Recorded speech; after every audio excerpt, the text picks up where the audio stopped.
guys, how's it going? And welcome back to a brand new race reaction for the 2022 Austrian Grand Prix. And I've got to say, I was thoroughly entertained throughout that entire Grand Prix. So much action from start to finish and some really good, clean racing, which was great to see.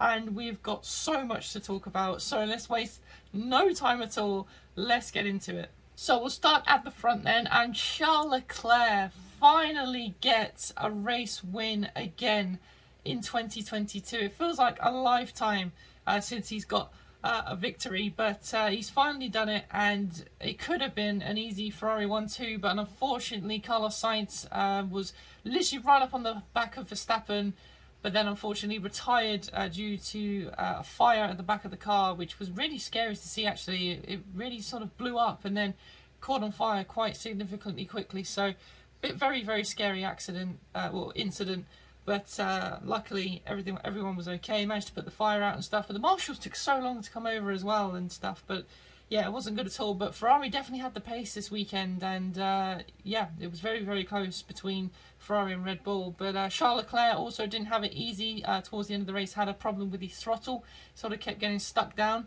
And that was obviously putting the pressure on towards the end of the Grand Prix. And I thought there was going to be another reliability problem for Leclerc, but he managed to hold on and finally gets another win in 2022. So yeah, really good, solid job from Ferrari. And I think although Carlos Sainz retired, that will give them confidence going into the rest of the season. Although apart from this reliability issue that they keep having, they've got to sort this out, because, you know, if you don't score points, you don't win championships. So yeah, they've got to sort that out, but a very good weekend from Ferrari. So next up then, Red Bull, and like I mentioned, Max Verstappen finishing in second place to Charles Leclerc. Just didn't have the pace, and yeah, just did all he could really. Tried to put the pressure on at the end, but didn't quite have enough pace towards the end of the race.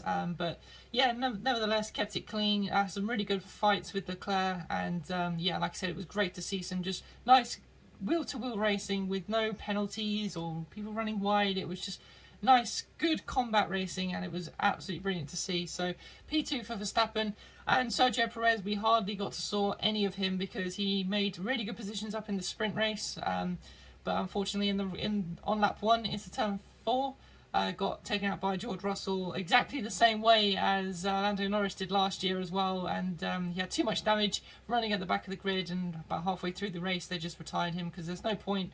There was no safety car. Well, there was a virtual safety car obviously for Sainz, but that wasn't a full safety car, so it wasn't really going to help him out at all anyway. So Red Bull just decided to retire him. But yeah, bit of a damage limitation for Red Bull, but again then Carlos Sainz retired, so it's 50-50 for Ferrari and Red Bull. Another happy team will be Mercedes. Lewis Hamilton once again getting another podium, his second consecutive podium this year, and George Russell finishing in 4th as well, which I was very surprised at, because obviously, you know, he had the contact with Perez, then had the damage, had to pit, got a 5-second time penalty as well, but had really good pace to come back through the field. It was great to see. So a very good job from Mercedes. Lewis as well earlier on struggled to sort of get past the Haases, like we saw in the sprint as well.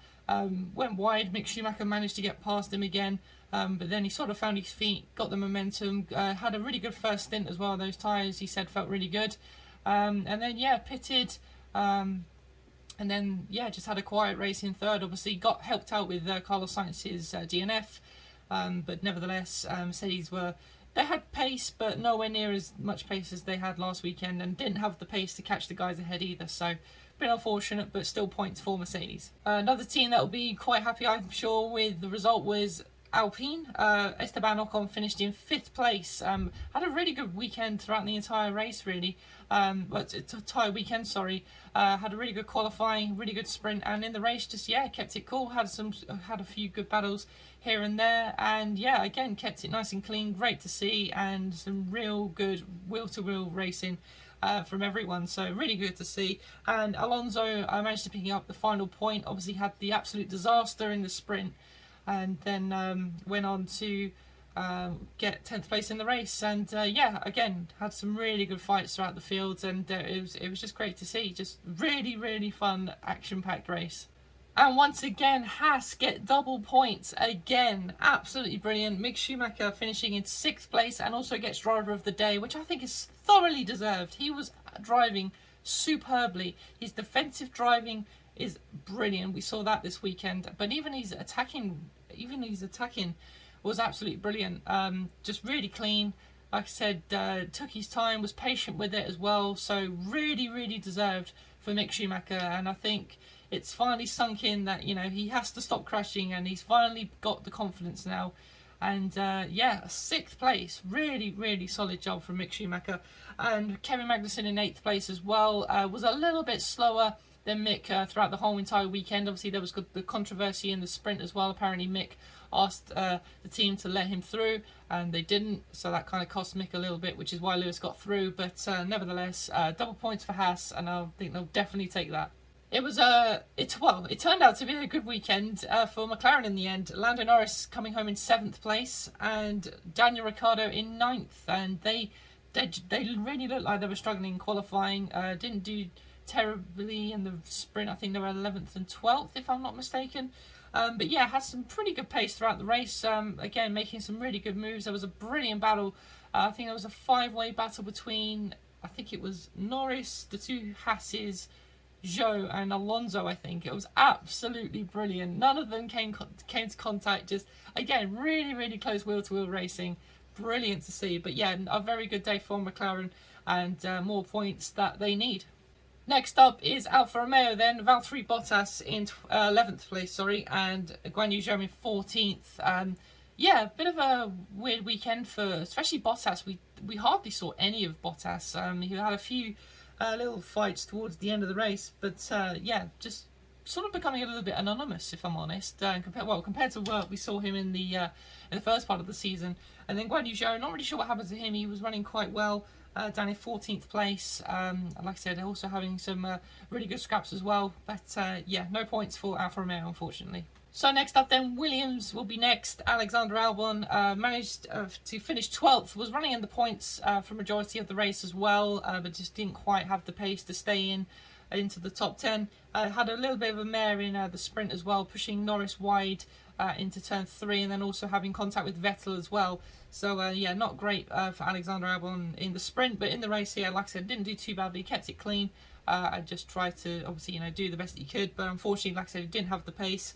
And Latifi retired towards the end of the race as well. Not really sure what that was for, but he was running last anyway, so I don't know if it was just a reliability problem or just saved parts of the car. Aston Martin were next, and yeah, again, absolutely nowhere, and just I don't know what to say really.